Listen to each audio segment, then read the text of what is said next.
Funding for this program is provided by. Additional funding provided by.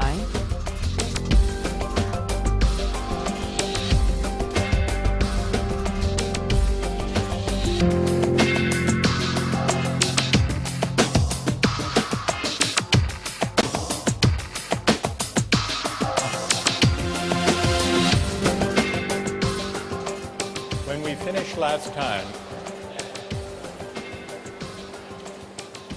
we were looking at John Stuart Mill's attempt to reply to the critics of Bentham's utilitarianism. In his book, Utilitarianism, Mill tries to show that critics to the contrary, it is possible within the utilitarian framework to distinguish between higher and lower pleasures. It is possible to make qualitative distinctions of worth, and we tested that idea with the Simpsons and the Shakespeare excerpts. And the results of our experiment seem to call into question Mill's distinction, because a great many of you reported that you prefer the Simpsons, but that you still consider Shakespeare to be the higher or the worthier pleasure. That's the dilemma with which our experiment confronts Mill. What about Mill's attempt to account for the specially weighty character of individual rights and justice in Chapter 5 of Utilitarianism? He wants to say that individual rights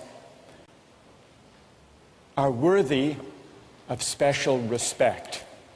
In fact, he goes so far as to say that justice is the most sacred part and the most incomparably binding part of morality. But the same challenge could be put to this part of Mill's defense. Why is justice the chief part and the most binding part of all morality? Well, he says because in the long run, if we do justice and if we respect rights, society as a whole will be better off in the long run. Well, what about that? What if we have a case where making an exception and violating individual rights actually will make people better off in the long run? Is it all right then to use people? And there's a further objection that could be raised against Mill's case for justice and rights. Suppose the utilitarian calculus in the long run works out as he says it will, such that respecting people's rights is a way of making everybody better off in the long run. Is that the right reason? Is that the only reason to respect people? If the doctor goes in and yanks the organs from the healthy patient who came in for a checkup to save 5 lives, there would be adverse effects in the long run. Eventually, people would learn about this and would stop going in for checkups. Is it the right reason? Is the only reason that you as the doctor won't yank the organs out of the healthy patient that you think, well, if I use him in this way, in the long run, more lives will be lost? Or is there another reason, having to do with intrinsic respect for the person as an individual? And if that reason matters, then it's not so clear that even Mill's utilitarianism can take account of it. Fully to examine these two worries or objections to Mill's defense, we need to push further. And we need to ask, in the case of higher or worthier pleasures, are there theories of the good life that can provide independent moral standards for the worth of pleasures? If so, what do they look like? That's one question. In the case of justice and rights, If we suspect that Mill is implicitly leaning on notions of human dignity or respect for a person that are not, strictly speaking, utilitarian, we need to look to see whether there are some stronger theories of rights that can explain the intuition, which even Mill shares, the intuition that the reason for respecting individuals and not using them goes beyond even utility in the long run. Today we turn to one of those strong theories of rights. Strong theories of rights say individuals matter not just as instruments to be used for a larger social purpose or for the sake of maximizing utility. Individuals are separate beings with separate lives worthy of respect. And so it's a mistake, according to strong theories of rights, it's a mistake to think about justice or law by just adding up preferences and values. The strong rights theory we turn to today is libertarianism. Libertarianism takes individual rights seriously. It's called libertarianism because it says the fundamental individual right is the right to liberty. Precisely because we are separate individual beings, we're not available to any use that the society might desire or devise. Precisely because we are individual, separate human beings, we have a fundamental right to liberty. And that means a right to choose freely, to live our lives as we please, provided we respect other people's rights to do the same. That's the fundamental idea. Robert Nozick, one of the libertarian philosophers we read for this course, puts it this way: individuals have rights. So strong and far-reaching are these rights that they raise the question of what, if anything, the state may do. So what does libertarianism say about the role of government or of the state? Well, there are three things that most modern states do that, on the libertarian theory of rights, are illegitimate, are unjust. One of them is paternalist legislation. That's passing laws that protect people from themselves. Seatbelt laws, for example, or motorcycle helmet laws. The libertarian says it may be a good thing if people wear seatbelts, but that should be up to them. And the state, the government, has no business coercing them, us, to wear seatbelts by law. It's coercion. So no paternalist legislation, number one. Number two, no morals legislation. Many laws try to promote the virtue of citizens or try to give expression to the moral values of the society as a whole. Libertarians say that's also a violation of the right to liberty. Take the example of, well, a classic example of legislation offered in the name of promoting morality, traditionally, have been laws that prevent sexual intimacy between gays and lesbians. The libertarian says, nobody else is harmed, nobody else's rights are violated, so the state should get out of the business entirely of trying to promote virtue or to enact morals legislation. And the third kind of law or policy that is ruled out on the libertarian philosophy is any taxation or other policy that serves the purpose of redistributing income or wealth from the rich to the poor. Redistribution is if you think about it, says the libertarian, is a kind of coercion.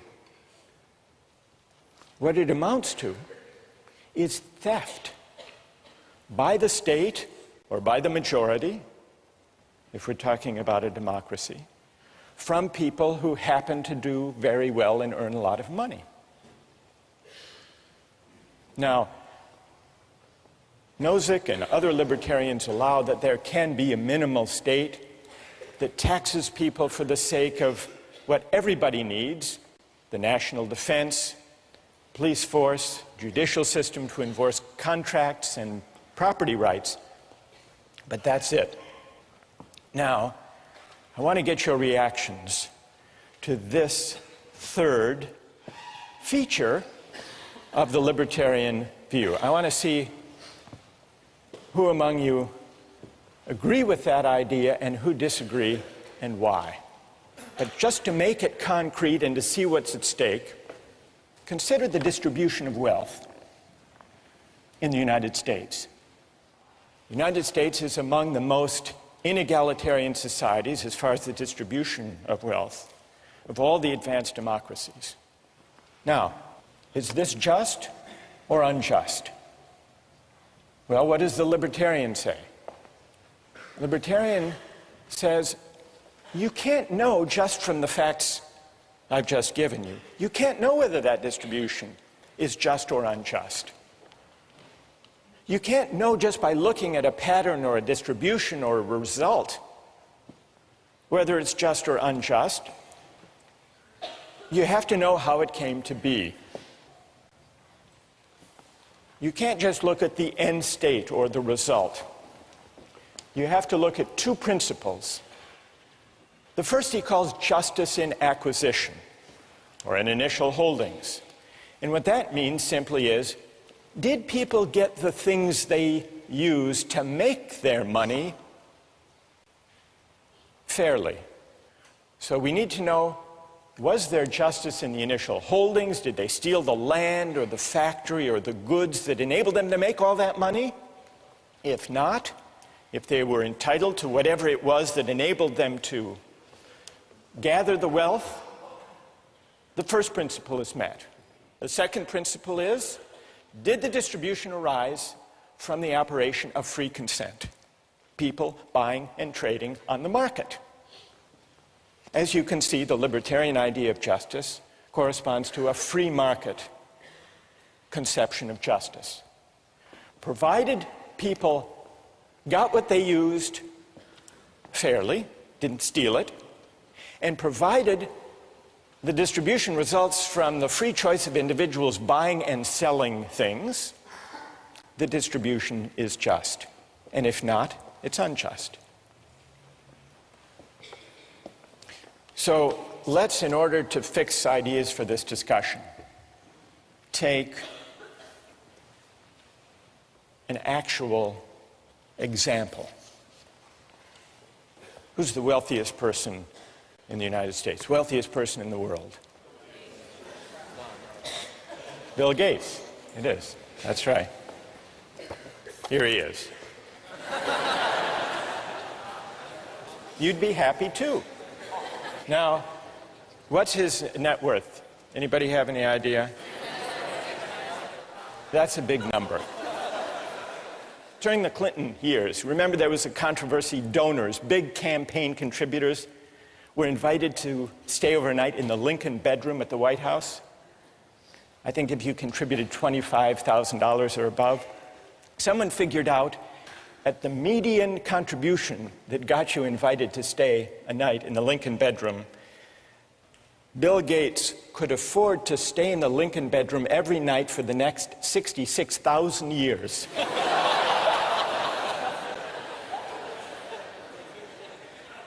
Somebody else figured out, how much does he get paid on an hourly basis?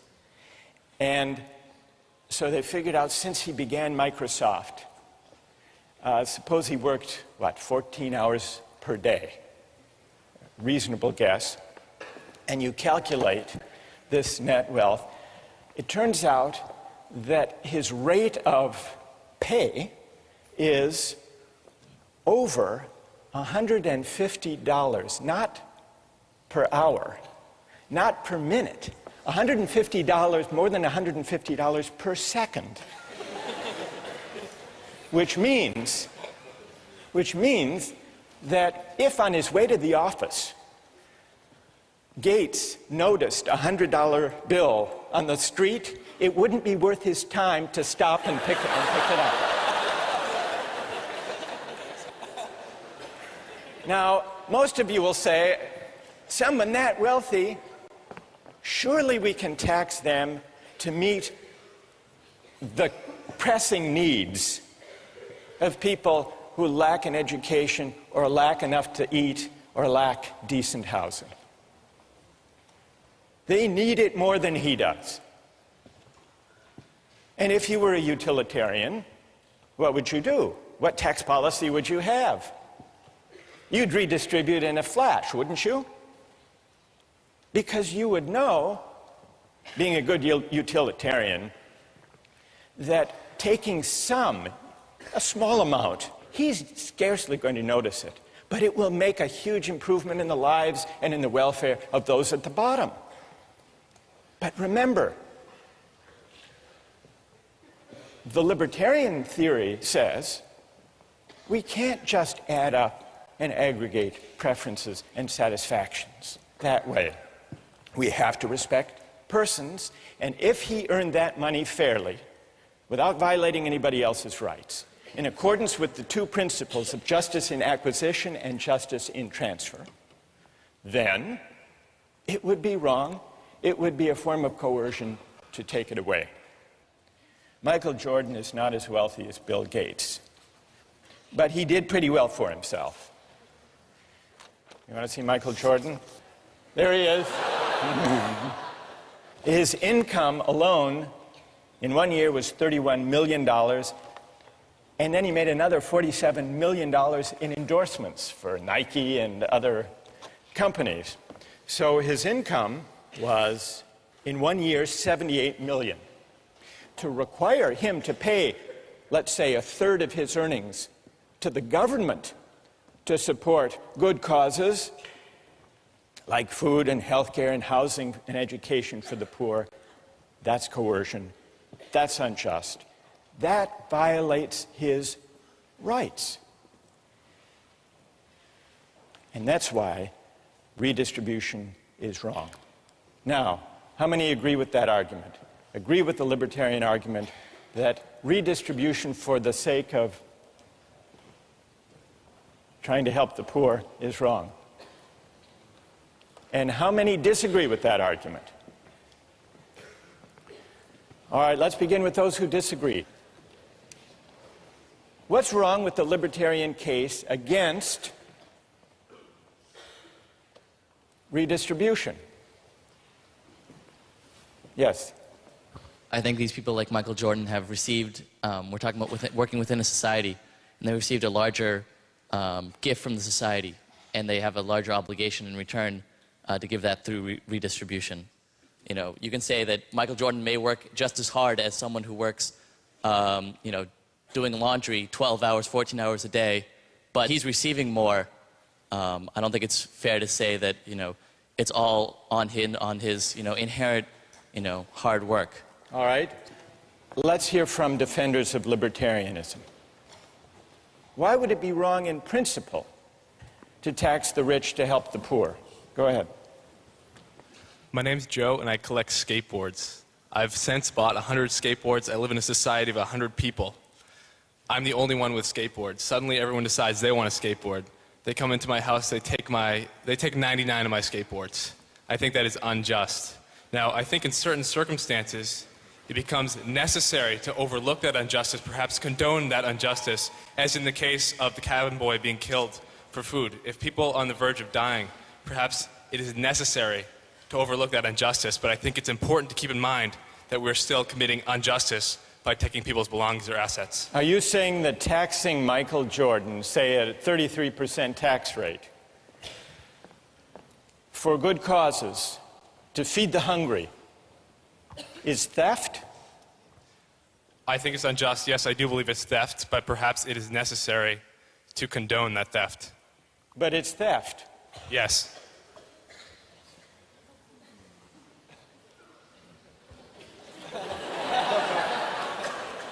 Why is it theft, Joe?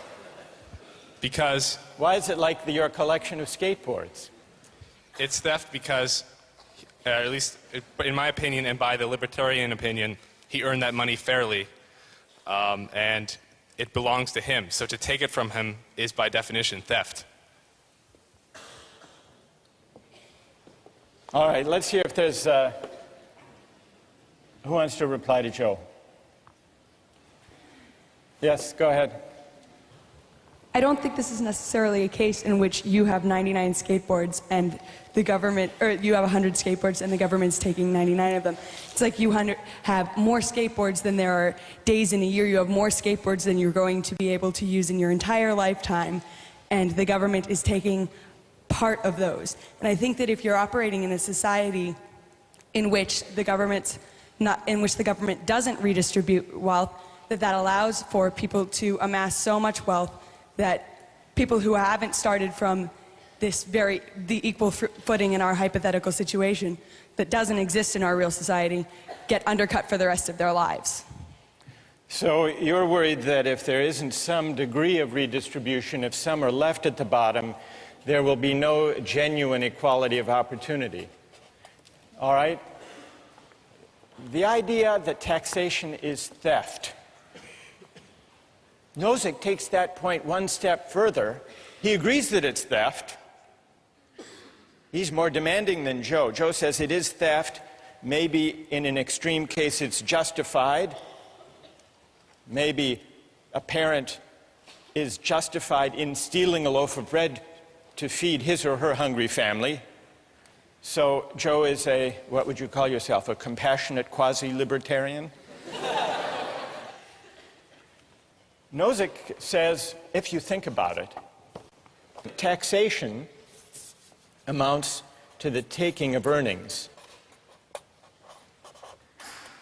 In other words, it means taking the fruits of my labor.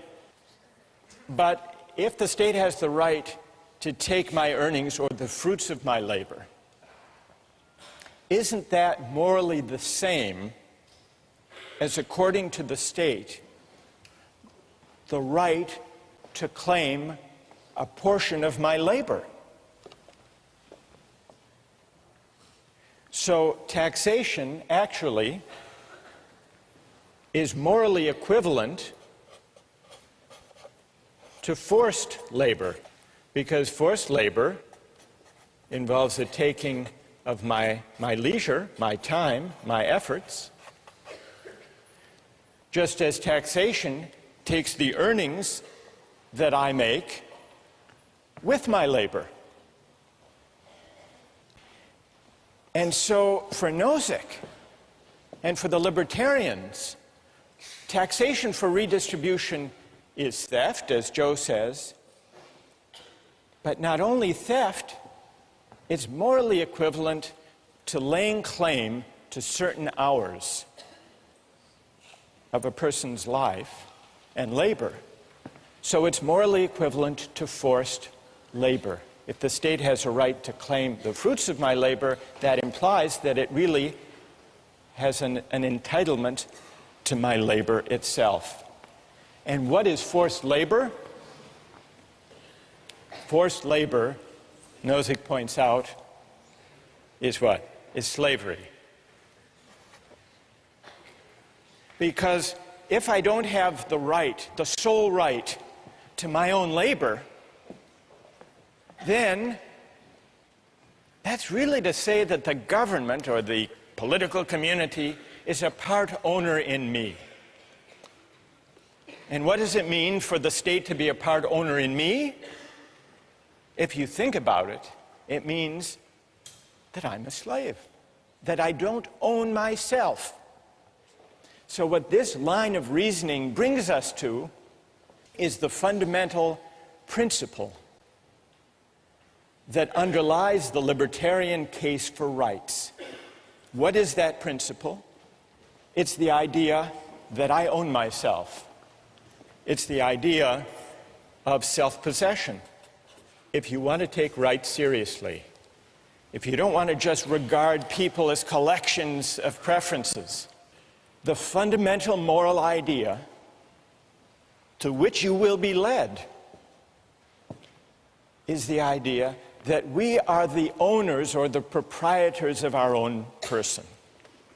And that's why utilitarianism goes wrong. And that's why it's wrong to yank the organs from that healthy patient. You're acting as if that patient belongs to you or to the community, but we belong to ourselves. And that's the same reason that it's wrong to make laws to protect us from ourselves, or to tell us how to live, to tell us what virtues we should be governed by. And that's also why it's wrong to tax the rich, to help the poor, even for good causes, even to help those who were displaced by the Hurricane Katrina. Ask them to give charity. But if you tax them, it's like forcing them to labor. Could you tell Michael Jordan he has to skip the next week's games and go down to help the people displaced by Hurricane Katrina? Morally, it's the same. So the stakes are very high. So far, we've heard some objections to the libertarian argument, but if you want to reject it, you have to break into this chain of reasoning, which goes, taking my earnings is like taking my labor, but taking my labor is making me a slave. And if you disagree with that, you must believe in the principle of self-possession. Those who disagree, gather your objections, and we'll begin with them next time.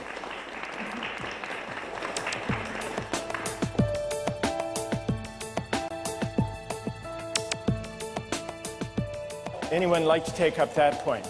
Yes. I feel like when you live in a society, you give up that right. I mean, technically, if I want to personally go out and kill someone because they offend me, that is self-possession.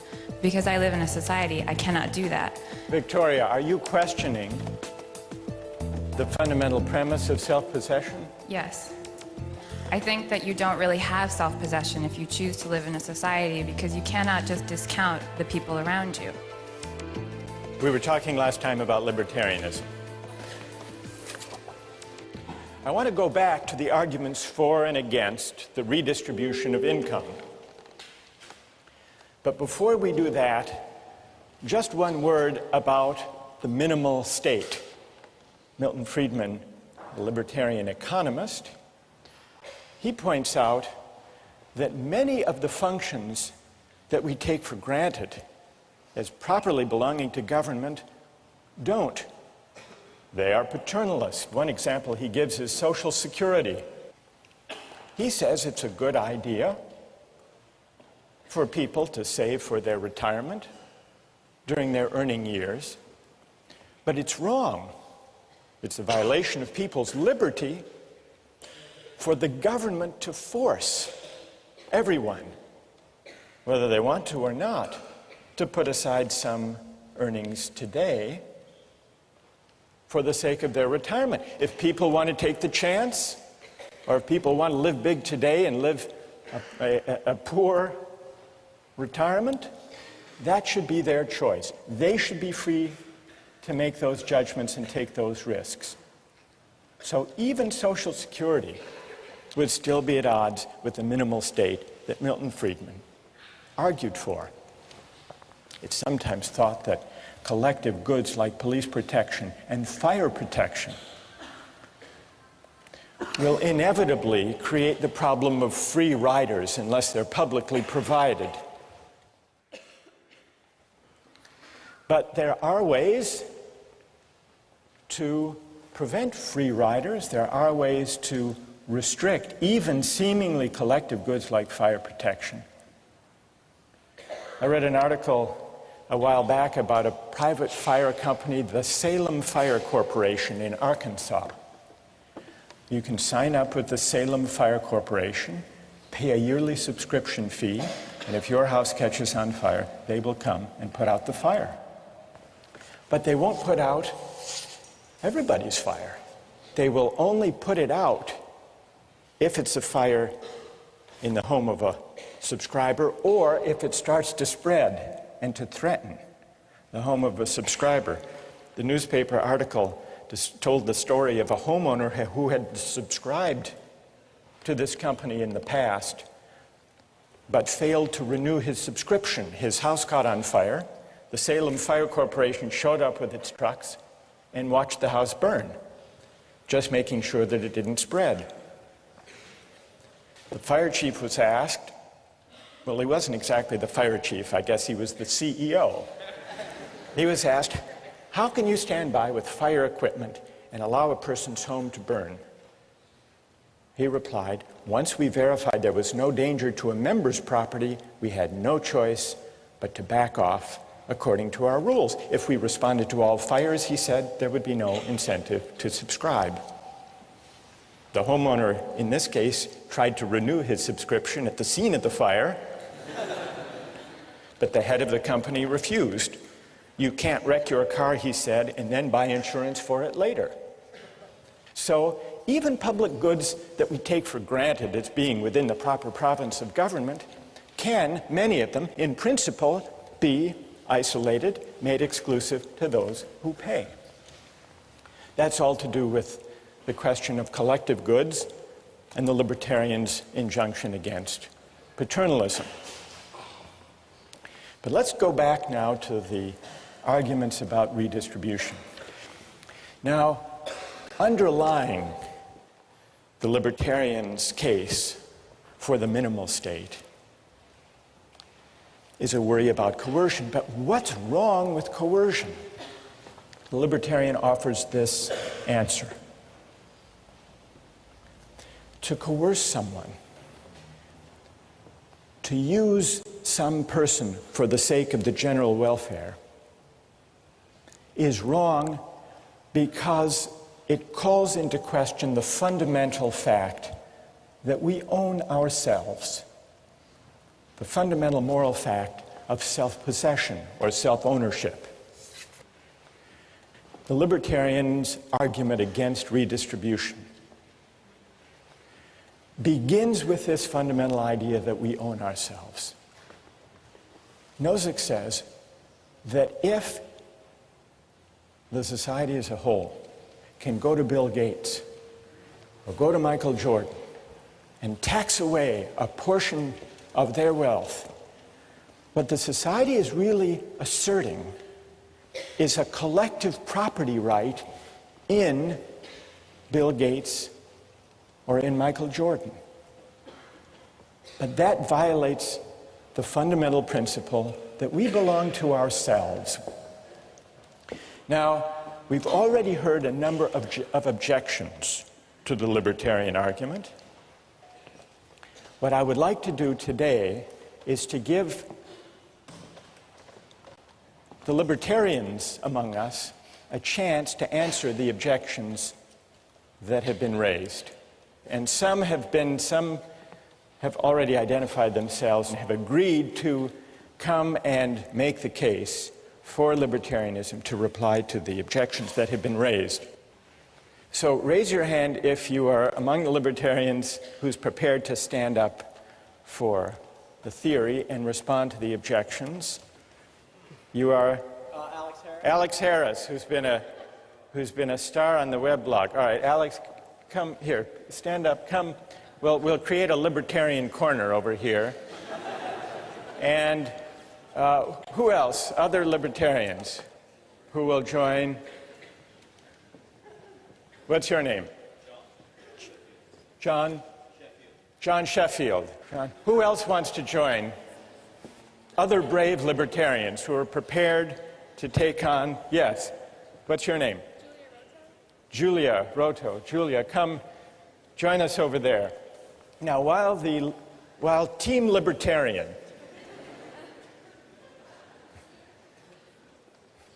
Julia, John, Alex, While Team Libertarian is gathering over there, let me just summarize the main objections that I've heard in class and on the website. Objection number one. And here, I'll come down to, I want to talk to Team Libertarian over here. So, objection number one is that the poor need the money more. That's an obvious objection. A lot more than do Bill Gates and Michael Jordan. Objection number two, it's not really slavery to tax, because at least in a democratic society, it's not a slaveholder, it's Congress. It's a democratic, you're smiling, Alex, already. You're confident you can reply to all of these? So, taxation by consent of the governed is not coerced.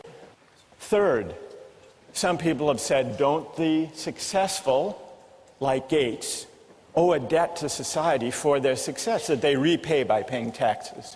Who wants to respond to the first one? The poor need the money more. All right. And you're? John. John. All right, John. What's the answer? Here, I'll hold it. All right. The poor need the money more. That's quite obvious. I could use the money. You know, I certainly wouldn't mind if Bill Gates gave me $1 million. I mean, I'd take 1,000. But at some point, you have to understand that the benefits of redistribution of wealth don't justify the initial violation of the property right. If you look at the argument, the poor need the money more, at no point in that argument do you contradict the fact that we've extrapolated from agreed upon principles that people own themselves. We've extrapolated that people have property rights.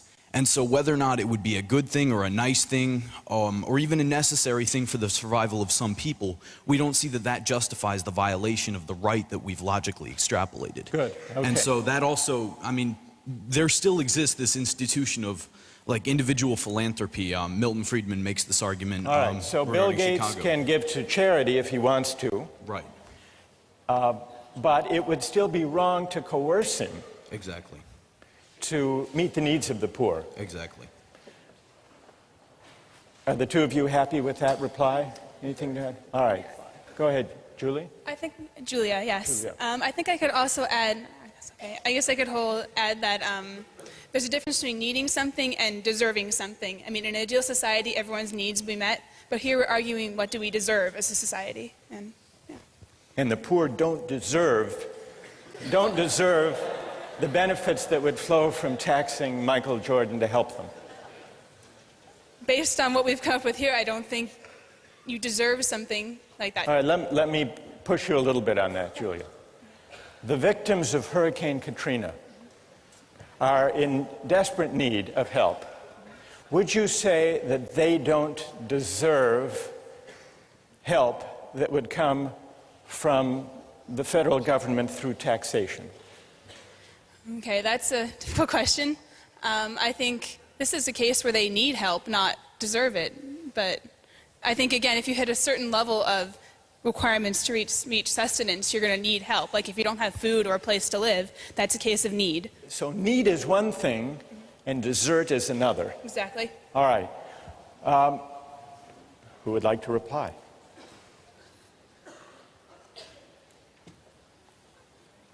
Yes. Going back to the first point that he made about the property rights of the individual, the property rights are established and enforced by the government, which is a democratic government, and we have representatives who enforce those rights. If you live in a society that operates under those rules, then it should be up to the government to decide how those resources that come out through taxation are distributed, because it is through the consent of the government. And if you disagree with it, you don't have to live in that society where that operates. All right, good. So, and tell me your name. Raul? Raul is pointing out, actually Raul is invoking point number 2. If the taxation is by the consent of the governed, it's not coerced, it's legitimate. Bill Gates and Michael Jordan are citizens of the United States. They get to vote for Congress. They get to vote their policy convictions, just like everybody else. Who would like to take that one on? John? Basically, what the libertarians are objecting to in this case is the middle 80% deciding what the top 10% are doing for the bottom 10%. Wait, John. Not as exciting. Majority, don't you believe in democracy? Well, right, but at Don't some you believe point... in the, I mean, you say 80%, 10% majority. Majority rule is what? The majority. Exactly, but... In a democracy. Aren't you for democracy? Yes, I'm for democracy, but... hang on. Democracy and mob rule aren't the same thing. Like Mob rule. Mob rule. Exactly. But in an open society, you have a recourse to address that through your representatives. And if the majority of the consent of those who are governed doesn't agree with you, then you know you're choosing to live in this society. And you have to operate under what the majority of society concludes. All right, Alex, on democracy. Democracy, what about that? The fact that I have won, 500,000th of a vote for one representative in Congress is not the same thing as my having the ability to decide for myself how to use my property rights. I'm a drop in the bucket. And, while... You might lose the vote. Exactly. And they might take... And I will. I mean, I don't have the decision right now of whether or not to pay taxes. If I don't, I get locked in jail. Or they tell me to get out of the country. But Alex, let me make a small case for democracy and see what you would say. Why can't you, we live in a democratic society with freedom of speech. Why can't you take to the hustings, persuade your fellow citizens that taxation is unjust, and try to get a majority? I don't think that people should have to convince 280 million others simply in order to exercise their own rights, in order to not have their self-ownership violated. I think people should be able to do that without having to convince 280 million people. Does that mean you're against democracy as a whole? No, I just believe in a very limited form of democracy whereby we have a constitution that severely limits the scope of what decisions can be made democratically. All right, so you're saying that democracy is fine except where fundamental rights are involved. And I think you could win, if you're going on the hustings, let me add one element to the argument you might make. Maybe you could say, put aside the economic debates, taxation. Suppose the individual right to religious liberty were at stake. Then, Alex, you could say on the hustings, surely you would all agree that we shouldn't put the right to individual liberty up to a vote? Yeah, that's exactly right. And that's why we have constitutional amendments and why we make it so hard to amend our Constitution. So you would say that the right to private property, the right of Michael Jordan to keep all the money he makes, at least to protect it from redistribution, is the same kind of right with the same kind of weight as the right to freedom of speech, the right to religious liberty, rights that should trump what the majority wants. Absolutely. The reason why we have a right to free speech is because we have a right to own ourselves, to exercise our voice in any way that we choose. All right, good. All right, so all right, who would like to respond to that argument about democracy being, okay, up there, stand up. I think comparing religion and economics, it's not the same thing. The reason why Bill Gates was able to make so much money is because we live in an economically and socially stable society. And if the government didn't provide for the poorest 10%, as you say, through taxation, then we would need more money for police to prevent crime. And so either way, there would be more taxes taken away to provide what you guys call the necessary things that the government provides. What's your name? Anna. Anna, let me ask you this. Why is the fundamental right to religious liberty different from the right Alex asserts as a fundamental right to private property and to keep what I earn? What's the difference between the two? Because you wouldn't have, you wouldn't be able to make money, you wouldn't be able to own property if there wasn't a socially, if society wasn't stable. And that's completely different from religion. That's something personal, something that you can practice on your own in your own home. Whereas, me practicing my religion is not going to affect the next person. But if I'm poor and I'm desperate, like I might commit a crime to feed my family, and that can affect others. Okay, good. Thank you. Would it be wrong for someone to steal a loaf of bread to feed his starving family? Is that wrong? I believe that it is. All right, let's take a quick poll of the three of you. You say yes, it is wrong. It John? violates property rights. It's wrong. Even to save a starving family. I mean, there are definitely other ways around that, and by justifying, no, hang on, before you laugh at me, that didn't work. Before justifying the act of stealing, you have to look at violating the right that we've already agreed exists, the right of self-possession and the possession of, your own things. We agree on property rights. All right, we agree it's stealing, Yeah, so we property agree it's rights stealing. is not the issue. All right, but So why is it wrong to steal even to feed your starving family? sort of the original argument that I made in the very first question you asked, the benefits of an action don't make the action just. Do you want, what would you say, Julia? Is it all right to steal a loaf of bread to feed a starving family, or to steal a drug that your child needs to survive? I think I'm okay with that, honestly. Even from a libertarian standpoint, I think that, okay, saying that you can just take money arbitrarily from people who have a lot to go to this pool of people who need it, but you have an individual who's acting on their own behalf to kind of save themselves. I mean, I think you said from the idea of like self-possession, they're also in charge of protecting themselves and keeping themselves alive. So therefore, even from a libertarian standpoint, that might be okay. All right, that's good. That's good. All right, what about number 3 up here? Isn't it the case that the successful, the wealthy, owe a debt? They didn't do that all by themselves. They had to cooperate with other people. That they owe a debt to society, and that's expressed in taxation. You want to take that on, Julie? Okay, this one, I believe that there is not a debt to society in the sense that how did these people become wealthy? They did something that society valued highly, something that society has already been providing for them. If anything, I think everything's canceled out. They provided a service to society, and society responded by somehow they got their wealth. So be concrete. In the case of Michael Jordan, to illustrate your point, there were people who helped him make the money, the teammates, the coach, people who taught him how to play. But you're saying they've all been paid for their services. Exactly. And society derived a lot of benefit and pleasure from watching Michael Jordan play. I think that's how he paid his debt to society. All right, good. Who would anyone like to take up that point? Yes. I think that there's a problem here with that we're assuming that a person has self-possession when they live in a society. I feel like when you live in a society, you give up that right. I mean, technically, if I want to personally go out and kill someone because they offend me, that is self-possession. Because I live in a society, I cannot do that. I think it's kind of equivalent to say, because I have more money, I have resources that can save people's lives. Is it not okay for the government to take that from me? It's self-possession only to a certain extent because I'm living in a society where I have to take account of the people around me. So are you questioning, what's your name? Victoria. Victoria, are you questioning the fundamental premise of self-possession? Yes.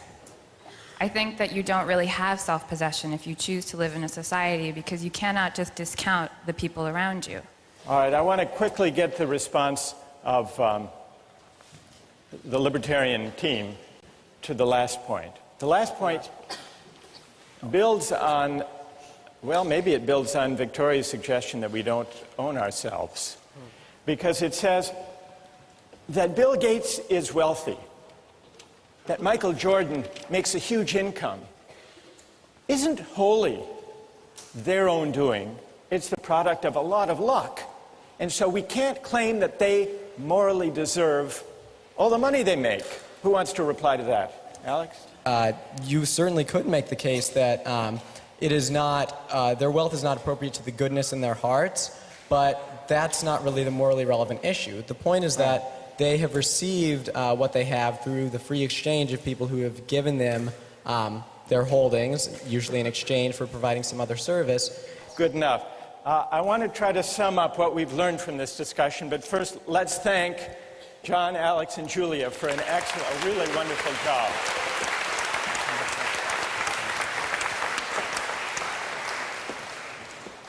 Toward the end of the discussion just now, Victoria challenged the premise of this line of reasoning, this libertarian logic. Maybe, she suggested, we don't own ourselves after all. If you reject the libertarian case against redistribution, there would seem to be an incentive to break into the libertarian line of reasoning at the earliest, at the most modest level, which is why a lot of people disputed that taxation is morally equivalent to forced labor. But what about the big claim, the premise, the big idea underlying the libertarian argument? Is it true that we own ourselves? Or can we do without that idea and still avoid what libertarians want to avoid, creating a society and an account of justice where some people can be just used for the sake of other people's welfare or even for the sake of the general good? Libertarians combat the utilitarian idea of using people as means for the collective happiness by saying the way to put a stop to that utilitarian logic of using persons is to resort to the intuitively powerful idea that we are the proprietors of our own person. That's Alex and Julia and John and Robert Nozick.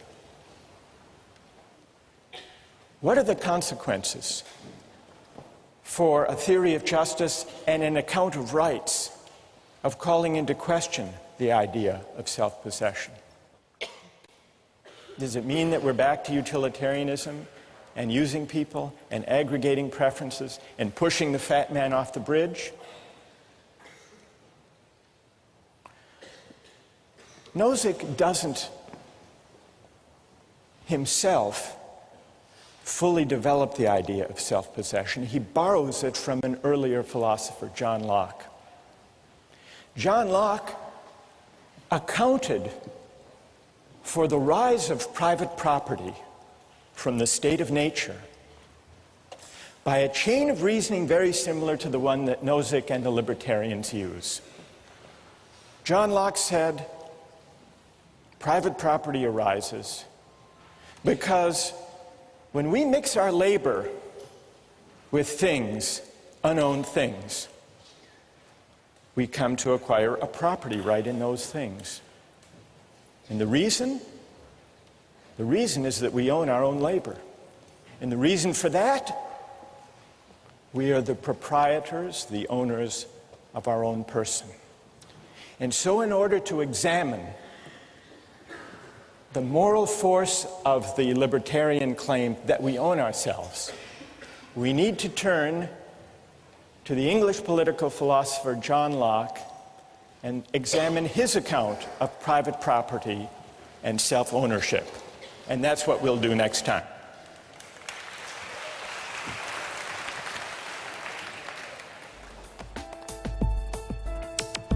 Don't miss the chance to interact online with other viewers of Justice. Join the conversation, take a pop quiz, watch lectures you've missed, and learn a lot more. Visit justiceharvard.org. It's the right thing to do.